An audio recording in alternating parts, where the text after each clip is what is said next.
అమ్మా ఈసారి కొరియర్స్ ఎక్కడెక్కడ నుంచి వచ్చాయి? ఈసారి కొరియర్స్ మనకి చెన్నై నుంచి అలాగే హైదరాబాద్ నుంచి వచ్చాయన్నమాట. ఇలా వేరుగా వేశారు. చెన్నై నుంచి శ్యామ్లీ గారు మనకి ఒక 3 శారీస్ అయితే పంపించారు. సో చెన్నై నుంచి అన్నమాట. ఇది వచ్చేసి మనకి మన ఛానల్ చూసే ముగ్గురు కూడాను మన ఛానల్ చూసే అనమాట. నిజంగా ఇంత ఇదిగా సపోర్ట్ చేస్తున్నారండి. ఇన్స్టా పేజ్ చూసి అలాగే మన యూట్యూబ్ ఛానల్ చూసి నిజంగా చాలా థ్యాంక్ యూ సో మచ్ అండి. అందరికీ కూడాను ఈ విధంగా సపోర్ట్ చేసి ట్రస్ట్ చేసి మనకి ఈ విధంగా కొరియర్ చేస్తున్నందుకు శారీస్తో సహా అండి. సో ఇప్పుడు ఏంటి ఇది ఓపెన్ చేద్దాము. ఇది లక్ష్మీ కిరణ్ గారు అనమాట. హైదరాబాద్ నుంచి మనకి శారీస్ పంపించారు. 3 శారీస్ అన్నారు. టోటల్గా 5 బ్లౌజెస్ అయితే వర్క్ చేయాలని చెప్పారు. థ్యాంక్ యూ సో మచ్ అండి లక్ష్మీ కిరణ్ గారు.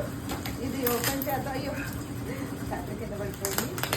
మొత్తం అంత ప్లాస్టర్తో చుట్టేశారు. జాగ్రత్తగా ఓపెన్ చేయాలి మనము. చూద్దాం.